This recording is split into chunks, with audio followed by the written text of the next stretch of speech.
मित्रांनो, आपल्या सर्वांचं पुनश्च एकदा स्वागत आहे कॉम्पिटिटिव्ह एक्झाम हब या आपल्या यूट्यूब चॅनलवर. ज्या आरोग्य विभागाच्या भरती प्रक्रियेची आपण आतुरतेने वाट बघत होता मित्रांनो, ती भरती प्रक्रिया आता सुरू झाली आहे असं म्हटलं तर वावगं ठरणार नाही. कारण मित्रांनो, संचालक आरोग्य सेवा महाराष्ट्र शासन यांचं 12 डिसेंबर 2020चं हे अतिशय महत्त्वाचं पत्र आहे आरोग्य विभागातील पदभरतीच्या संदर्भात. तर मित्रांनो, नेमकं या पत्रामध्ये काय म्हटलेलं आहे, पत्र कोणासाठी आहे आणि त्याबद्दलची संपूर्ण माहिती आपण जाणून घेऊया. मित्रांनो, संचालक आरोग्य सेवा महाराष्ट्र शासन यांनी पत्र दिलेलं आहे प्रति सहसंचालक आरोग्य सेवा, उपसंचालक, जिल्हा शल्य चिकित्सक आणि जिल्हा हितोपधिकारी यांच्याकरिता. विषयसुद्धा महत्त्वाचा आहे मित्रांनो. आरोग्य विभागाच्या अधिपत्याखालील आरोग्य सेवा आयुक्तालयामधील गट क ड च्या पदभरतीबाबत आणि याला संदर्भ शासन पत्राचा दिलेला आहे, जो 9 डिसेंबर 2020चं पत्र होतं, ते जे की मी तुम्हाला या अगोदर व्हिडिओच्या माध्यमातून दाखवलेलं आहे, त्याचा संदर्भ दिलेला आहे. आपल्या सर्वांना माहीत आहे मित्रांनो, मराठा आरक्षण आता त्यावर स्थगिती आहे आणि अशा अनुषंगाने राज्य शासनाने सुद्धा 50% पदभरतीला मंजुरी दिलेली आहे. अशा स्थितीमध्ये आरोग्य विभागाच्या अधिपत्याखालील वर्ग क आणि ड ची पदं भरणं खूप गरजेचं आहे. कारण कोविड-19ची जी प्रादुर्भाव आहे तो वाढत चाललेला आहे आणि याला नियंत्रित करण्यासाठी आवश्यक मनुष्यबळसुद्धा गरजेचं आहे. त्यामुळे ही भरती प्रक्रिया तात्काळ करावी अशा सूचना या राज्य शासनाने दिलेल्या आहेत आणि त्याच सूचनाचं कारवाईच्या स्वरूपात हे पत्र आलेलं आहे. बघा आता काय म्हटलेलं आहे पत्रामध्ये. निवड रिक्त पदे सर्व नियुक्ती प्राधिकारी यांनी माही सप्टेंबर 2020 गट क आणि गट ड च्या संवर्गातील सर्व सेवेच्या वाट्यातील रिक्त पदांची पडताळणी करून निवड रिक्त पदे घोषित करणे. म्हणजेच सप्टेंबर 2020 पर्यंत जी काही पदं रिक्त आहेत ती सर्व पदं आपल्याला जाहिरातीमध्ये दिसतील, त्या पदांच्या 50%.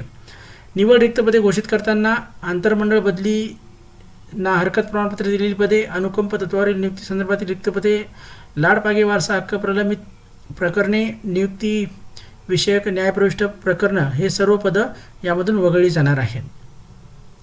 तर बिंदू नामावली तयार करणं खूप गरजेचं आहे. कोणतीही पदभरती घेत असताना बिंदू नामावली खूप महत्त्वाची आहे. कारण कोणत्या प्रवर्गासाठी किती पदं असणार आहेत यासाठी जाहिरातीच्या अगोदर बिंदू नामावली तयार करणं खूप गरजेचं आहे. अन्यथा ही पदभरती न्यायालयामध्ये अडकू शकते आणि या बिंदू नामावलीला मागासवर्गीय कक्ष यांच्याकडून मंजुरी घेणेसुद्धा खूप गरजेचं आहे. त्यामुळे आता SCBC आरक्षणावर स्थगिती असल्या कारणाने ते पदं नेमके कुठे घालायचे आहेत यासाठी स्पष्टीकरण दिलेलं आहे आणि कालमर्यादासुद्धा दिलेली आहे आणि या बिंदू नामावलीच्या वहीला या पदाला मंजुरी घेण्याच्या सूचनासुद्धा त्यांनी दिलेल्या आहेत. तर जाणून घेऊया याबद्दल काय म्हटलेलं आहे. बघा, एकूण रिक्त पदानुसार SCBC अंतर्गत आरक्षणातील पदे तात्पुरत्या स्वरूपात खुल्या प्रवर्गात दर्शवून बिंदू नामावली नोंदवही तयार करणे आणि अशा प्रकारे जे SCBCचे पदं होते ते पदं सर्व आता खुल्या प्रवर्गामध्ये दर्शवल्या जाणार आहेत आणि तशी नोंद त्याची बिंदू नामावली नोंदवहीमध्ये घेतली जाणार आहे आणि त्याची मंजुरीसुद्धा घेतली जाणार आहे. याला 5 दिवसाची कालमर्यादा दिलेली आहे. 12/12/2020 ते 16/12/2020 पर्यंत हे काम संबंधित विभागाने करायचं आहे. यानंतर पदनिहाय बिंदू नामावली नोंदवहीत जात वैधता प्रमाणपत्र 1/1/2020 अखेरची सेवा ज्येष्ठता यादी, कार्यरत कर्मचाऱ्यांची नियुक्ती पदोन्नती आदेशाच्या प्रती, पदनिर्मितीचा शासन निर्णय आणि सेवा प्रवेश नियमाच्या प्रती या कार्यालयास सादर करायच्या आहेत 1 दिवसात 17/12/2020 पर्यंत. बिंदू नामावली नोंदवह्या शासनास सादर करायच्या आहेत 1 दिवसामध्ये 18/12/2020 पर्यंत. तर वरीलप्रमाणे प्रस्तावित केलेल्यानुसार सर्व संबंधित नियुक्ती प्राधिकारी यांना कारवाई करण्यात यावी आणि तसे या कार्यालयास अवगत करण्यात यावे. अशा प्रकारे डॉक्टर अर्चना पाटील, संचालक आरोग्य सेवा पुणे यांनी सर्व उपसंचालक त्याचबरोबर इतर जे काही नियुक्ती प्राधिकारी आहेत त्यांना हे पत्र दिलेलं आहे आणि त्यांना तशा प्रकारच्या सूचना दिलेल्या आहेत. तर मित्रांनो, आपण बघू शकता एकंदरीत 18/12/2020 पर्यंत हा कार्यक्रम आटोपला जाणार आहे. यानंतर 8 दिवसामध्ये इतर कारवाई पूर्ण केली जाणार आहे आणि मी आपल्याला अगोदरच सांगितलेलं होतं, या अगोदरच सुद्धा व्हिडिओ मी दिलेला होता की जानेवारीच्या पहिल्या आठवड्यामध्ये ॲक्च्युअलमध्ये ही भरती सुरू होईल आणि मित्रांनो, आपण बघू शकता की तशाच प्रकारचा टाईम टेबल इथे आपल्या स्क्रीनवर आपल्याला दिसत आहे. त्याचबरोबर पोलीस भरतीच्या बाबतीमध्ये, एजन्सी निवडीच्या बाबतीमध्ये सुद्धा मी आपल्याला सांगितलेलं होतं की अशा प्रकारे आता भविष्यामध्ये कारवाई होणार आहे आणि एजन्सीची निवड अवघ्या 2 दिवसामध्ये होणार आहे तशा प्रकारचं पत्र आपण बघितलेलं आहे. पोलीस भरतीचा सुद्धा मार्ग मित्रांनो मोकळा झालेला आहे. आरोग्य विभागाच्या भरतीचा सुद्धा मार्ग मोकळा आहे. तर यासाठी आपण तयार असणं खूप गरजेचं आहे. नेमकी भरती कशी होईल, मुलाखतीवर होईल की मेरिटवर होईल की लेखी परीक्षा होईल, याबाबत अद्यापही स्पष्टता नाही आहे.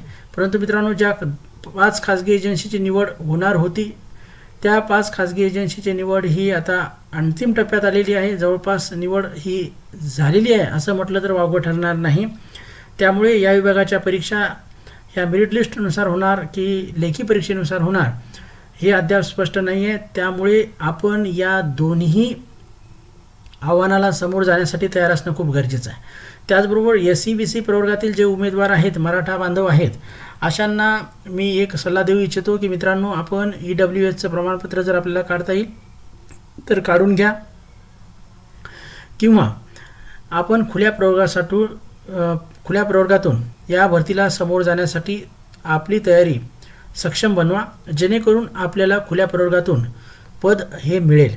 या दोन्ही दृष्टिकोनातून आपण तयार राहायचं आहे. EWSचं प्रमाणपत्र जर काढता आलं तर 100% काढून घ्या. पोलीस भरतीसाठी तुम्हाला त्याचा फायदा होईल. भविष्यामध्ये जी 50% पद भरती आता आरोग्य विभागाची होणार आहे, एकूण जवळपास बऱ्याचशा जागा आहेत, 7 ते 8 हजार जागा ह्या जवळपास असणार आहे. 2019मध्ये ज्या जाहिराती निघालेल्या होत्या त्या जाहिरातीचा सुद्धा यामध्ये समावेश असणार आहे. जिल्हा परिषद अंतर्गत आरोग्य विभागाशी संबंधित जे पदं आहेत, आरोग्यसेवक, आरोग्यसेविका, त्याचबरोबर आरोग्य पर्यवेक्षक आणि इतर जे पदं आहेत ते सुद्धा भरले जाणार आहेत. या सर्व पदांची भरती ही आता होणार आहे आणि त्यासाठी आपण तयार असणं खूप गरजेचं आहे. या व्यतिरिक्त मित्रांनो, तुमच्या मनामध्ये काही शंका असतील, प्रश्न असतील तर कमेंट्स करा, जेणेकरून आपल्या शंकेचं समाधान हे केलं जाईल.